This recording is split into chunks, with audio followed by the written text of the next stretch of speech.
Bueno, recibí una llamada de don Satan. Oh, no, no, es de don Santa. Y él me dijo que habían muchos niños buenos que habían pedido como regalo de Navidad un podcast a teorizar. Y bueno, yo no puedo hacer eso solo. Y como tanto Manolo, Ángel y Blanca están seguramente muy ocupados con la celebración del solsticio, Brumelia, Saturnalia, Navidad, Hanukkah o la fiesta que ellos prefieran, decidí ayudar a Santa preparando un número extra de la sección mitológica de Atomizar, en la que hablaré exclusivamente de las fiestas navideñas. Y desde luego, como seguramente ya se han imaginado, voy a hablar de una contradicción bíblica que tiene que ver con la fiesta de Navidad y que tiene que ver con un problema de sincronismo en el Evangelio de Lucas. Por razones obvias, bueno, en realidad es por la falta de un calendario universal, en la antigüedad muchos libros no podían especificar fechas exactas de los acontecimientos, sino que decían que eso sucedió en el tiempo cuando esto o este otro estaba pasando. Es decir, tomaban como referencia algún hecho ampliamente conocido cuando este tipo estaba gobernando tal o cual región o cosas parecidas. Y esto sucede todo el tiempo en la Biblia, en particular en los evangelios de Lucas y Mateo, que son los dos que contienen los relatos navideños, que por otro lado son completamente dispares. Ya me salí del tema, ese es otro tema. Bueno, miraremos entonces cuándo el autor del relato navideño de Lucas piensa que Jesús nació. Bueno, en Lucas 1.5 dice: hubo en los días de Herodes, rey de Judea, un sacerdote llamado Zacarías, bueno, etcétera, etcétera. Su esposa Isabel resulta milagrosamente embarazada con Juan el Bautista, y a los 6 meses María es milagrosamente embarazada con Jesús. O sea, tenemos que Jesús nace 6 meses después de Juan el Bautista. Bueno, es por eso de que San Juan resulta ser exactamente 6 meses antes de Navidad, ¿no? Bueno, en realidad el punto al que quería llegar es de que entonces Jesús nace durante el reinado de Herodes el Grande, y este era el rey de Judea, y aunque era bastante servil con Roma, su reino era formalmente independiente de Roma. El Evangelio de Mateo comparte esta idea. Leemos en Mateo 2.1: nacido Jesús en Belén de Judea en el tiempo del rey Herodes, etcétera, etcétera. Al ser Judea independiente de Roma, los judíos no pagaban impuestos a Roma.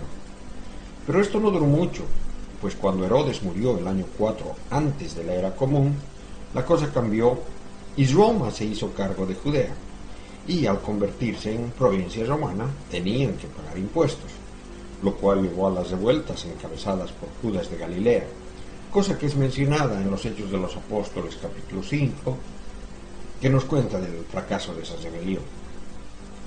Bueno, pero ahora miraremos el sincronismo. Si pasamos al capítulo 2 del Evangelio de Lucas, leemos la cita más repetida en las iglesias en la época navideña. Sucedió que por aquellos días salió un edicto de César Augusto ordenando que se empadronase todo el mundo. Este primer empadronamiento tuvo lugar siendo gobernador de Siria Cirino. Iban todos a empadronarse, cada uno a su ciudad. Subió también José desde Galilea, de la ciudad de Nazaret, a Judea, a la ciudad de David, que se llama Belén, por ser él de la casa y familia de David, etcétera, etcétera. Y ahí está el problema. En el primer pasaje se nos dice que Jesús nació durante el reinado de Herodes el Grande, rey independiente de Roma. Pero aquí, en el pasaje que acabamos de leer, se nos dice que Jesús nació simultáneamente al censo ordenado por César Augusto y llevado a cabo por el gobernador Cirino. Un censo realizado para poder cobrar impuestos romanos. El problema es de que Herodes murió el año 4 antes de la era común, y el censo realizado por Cirino sucedió el 6 de la era común. Es decir, hay un hueco de 10 años. ¿Cuándo nació Jesús? ¿O fue un parto tan largo? Sé que hay partos largos y dolorosos, pero 10 años es un poco exagerado. ¿Cómo es posible? Bueno, al parecer el autor del Evangelio no estaba pensando en esto, o quizás sencillamente no le importó mucho, porque lo que él quería era mover el nacimiento de Jesús de Nazaret, donde según él y sus padres vivían, a Belén, ya que la gente suponía que allí nacería el Mesías. Y se supone que Jesús era de Nazaret, se lo conoce con el nombre de Jesús de Nazaret. ¿Y cómo lograr eso? Por ello se le ocurrió hacerlos mover temporalmente, usando como pretexto el censo, lo cual de por sí es absurdo, pues para cobrar impuestos los romanos seguramente querían empadronar a la gente en su lugar de residencia, no en el lugar donde vivían sus antepasados. Y o bien, o no sabía, o no le importó el hecho de que este censo fue 10 años después. Bueno, ¿y cómo explican los apologistas esto? Bueno, sabemos que van a tratar de hacerlo. A William Ramsey, que tiene un trabajo muy interesante sobre la arqueología del Nuevo Testamento, se le ocurrió una idea. Probablemente Cirino gobernó 2 veces como gobernador de Siria, y era gobernador en el tiempo de Herodes el Grande. Bueno, sabemos que esta explicación no funciona, sencillamente porque en el reinado de Herodes, Roma no tenía jurisprudencia sobre esa región, ya que, como lo expliqué más antes, era independiente de Roma. No pudo haber gobernadores romanos en Galilea cuando Herodes era rey, porque era un estado judío, completamente independiente de Roma. Pero ¿por qué Ramsey pensó que Cirino había tenido un periodo de gobernador anterior? Bueno, porque se encontró una inscripción que data de la era de Herodes, en la que dice que Cirino había recibido un premio por servicios prestados al imperio. Y por ello se imaginó que quizás esos servicios fueron un periodo anterior como gobernador de la provincia en la época de Herodes, lo cual desde luego es absurdo, pero aún así uno puede leer en muchos libros fundamentalistas de que se ha descubierto, que está demostrado que Cirino tuvo un periodo como gobernador en la época de Herodes. Y esto desde luego no es verdad. Esto es la imaginación de Ramsey, basado en una inscripción que ni siquiera habla del asunto y que de por sí es bastante ambigua. En realidad, uno no puede solucionar este problema. Un bebé no puede nacer simultáneamente en 2 épocas diferentes, con 10 años de distancia entre ellas.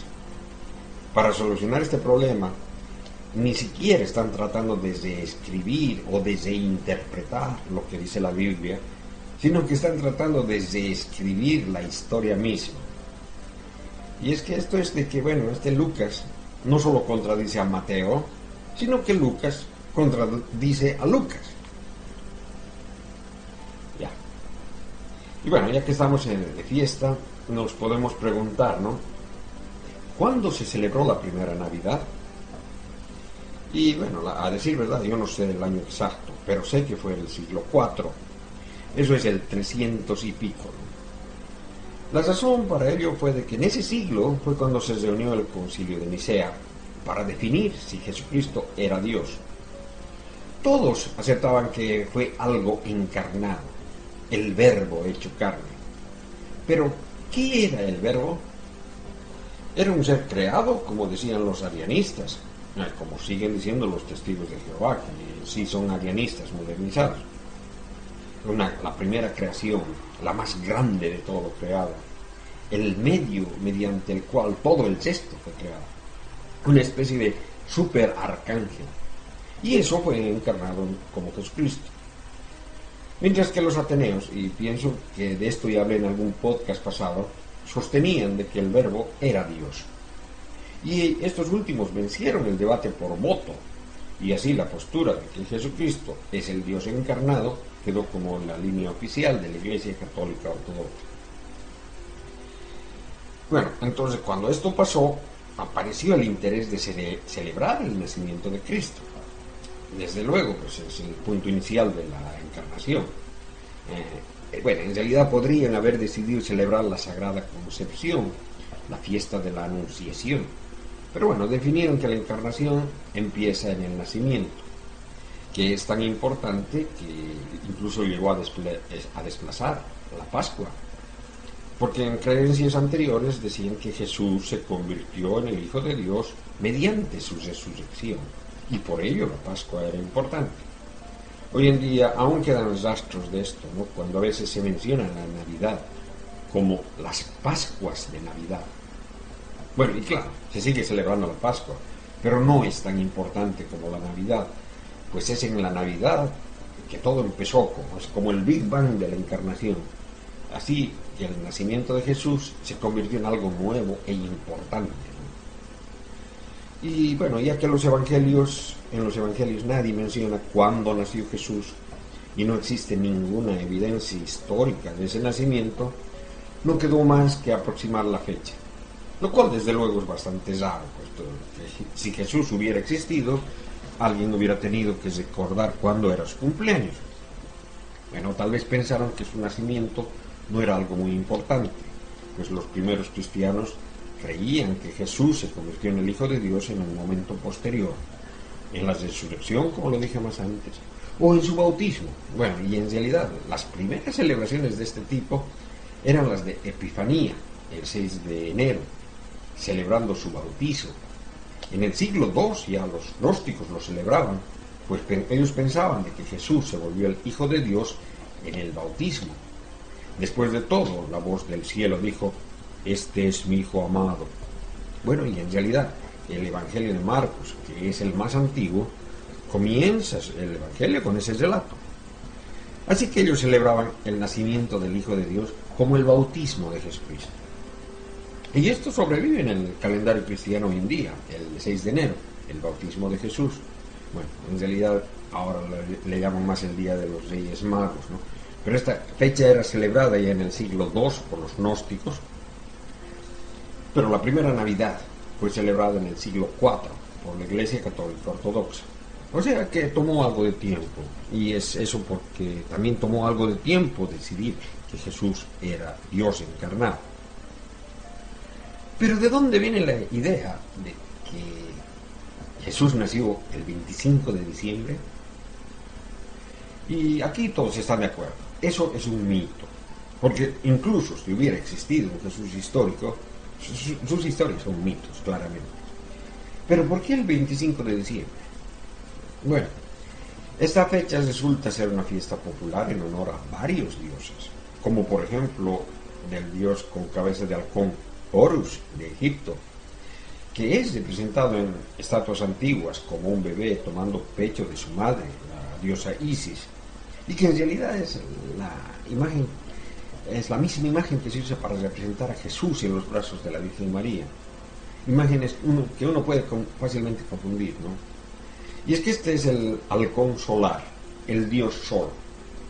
Y de acuerdo con el calendario antiguo, diciembre 25 era el solsticio de invierno, el día más corto del año y el comienzo de los días más largos y luminosos. La idea era que el sol viejo ha muerto y el nuevo ha nacido. Por eso el nacimiento del sol. Y ese día sacaban la estatua de Horus del templo para que la gente lo venere. Y eso es tan interesante que incluso la Epifanía, que enero 6, era también el solsticio en un calendario más antiguo. Uno más o menos ve el patrón. Otro de los dioses solares era Mitras.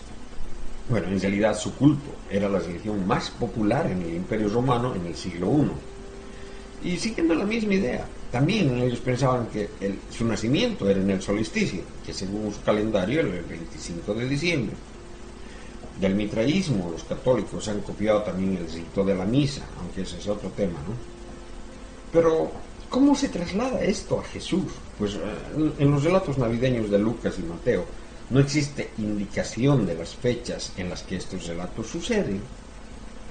Pues la mejor hipótesis que conozco es que los cristianos escogieron esta fecha porque sabían que no podían averiguar cuándo nació Jesús. Pues hasta el siglo IV este hecho no había sido interesante o importante. En realidad no lo fue hasta que decidieron de que Jesús era Dios encarnado. Y escogieron el 25 de diciembre porque el mitraísmo era tan popular que el cumpleaños de Mitras se celebraba en una fiesta llamada Brumelia, Ahí habían fiestas, intercambio de regalos.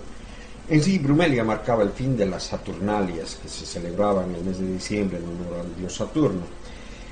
Y en ese tiempo, en el siglo IV, el Imperio Romano era cristiano. Habían muchos cristianos, pero también habían todavía muchos paganos, entre ellos muchos mitraístas, que seguían celebrando estas fiestas. E incluso muchos cristianos recién convertidos les gustaba la Brumelia y seguían celebrando esas fiestas.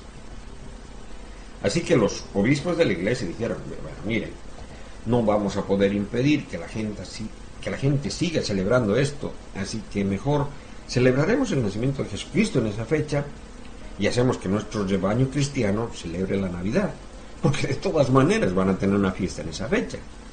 Mejor que digan, vamos a tener una fiesta de Navidad, en lugar de decir que vamos a tener una fiesta de Brumelia. Y bueno, eso es lo que pasa actualmente con muchos ateos, agnósticos, librepensadores, seculares, que a pesar de que ya no creen que Jesús es Dios, siguen celebrando la Navidad. Bueno, ellos dicen celebrar el solsticio, el cumpleaños de Isaac Newton, otras variantes, ¿no? Pero hacen exactamente lo mismo que hacían cuando eran cristianos. Es la misma cosa, ¿no? Va a ser una tentación grande el celebrar esta fiesta, que técnicamente no deberíamos celebrar. Así que le cambiamos de nombre y seguimos haciendo las mismas cosas. O sea, parece que los cristianos secuestraron la fiesta de Mitras y la aplicaron a Jesús. Y aunque no hay ningún escrito antiguo que admita que hicieron eso, realmente esta hipótesis es una especulación, pero tiene mucha lógica y al menos es lo que yo pienso que sucedió, ¿no?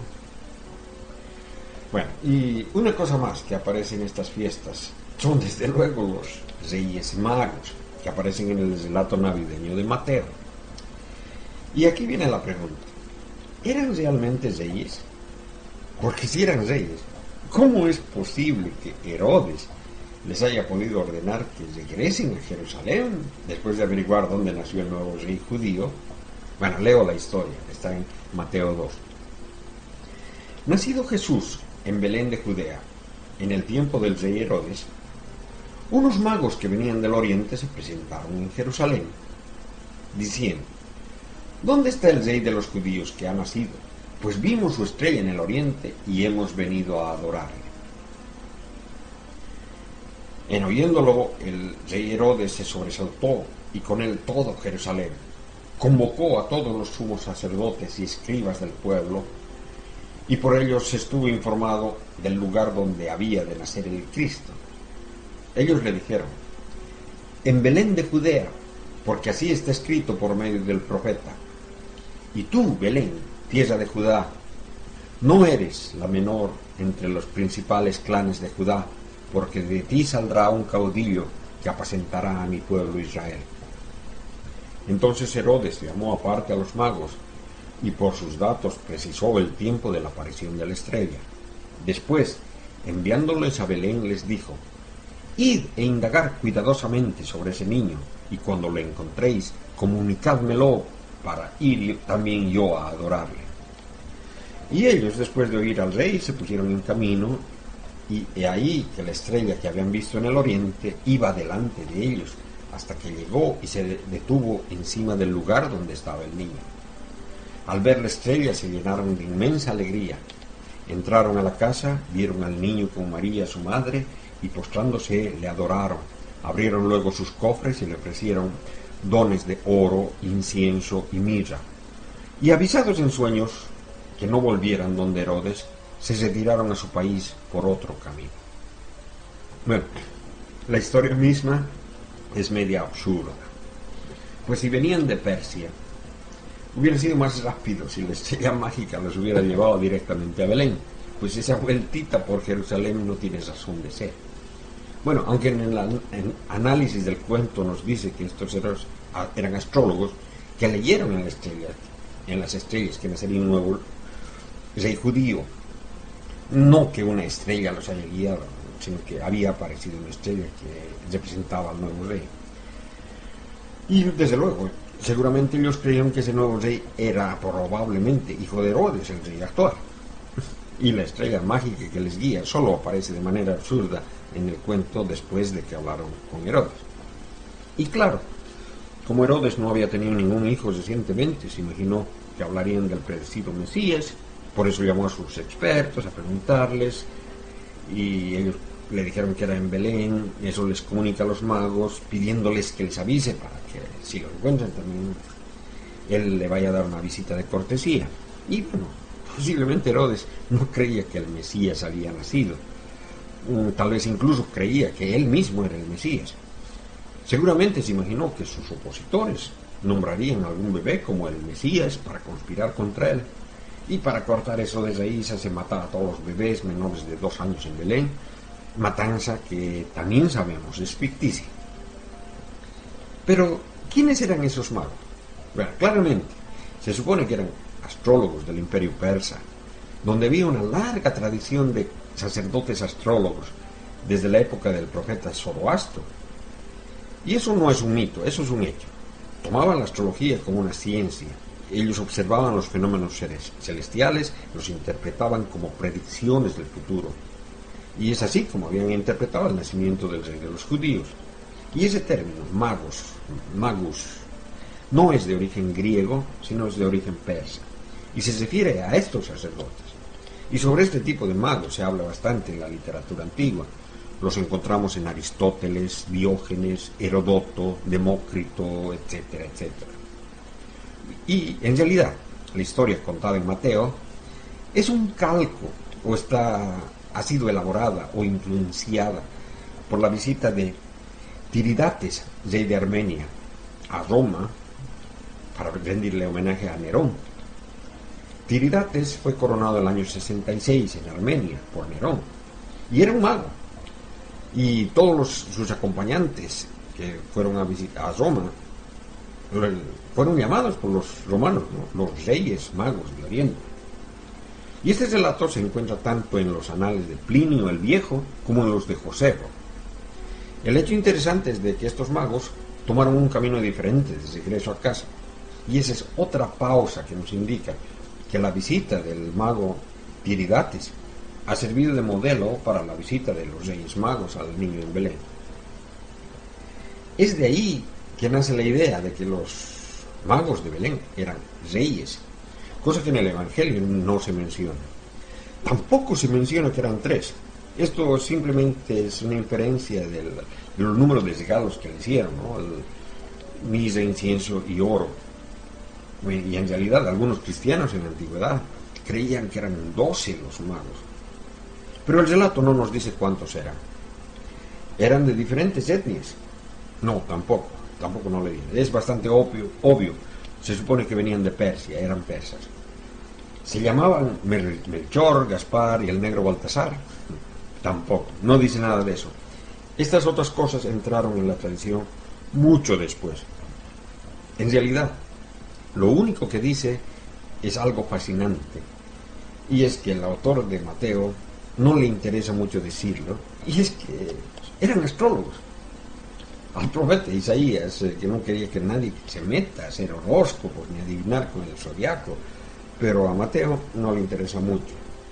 Es más, la astrología no puede ser tan mala, pues según él, predijo el nacimiento de Jesús. Bueno, o sea, los magos de Oriente no eran reyes, no eran 3, al menos no en la Biblia no se dice eso. Todo esto es un mito embellecido por el tiempo.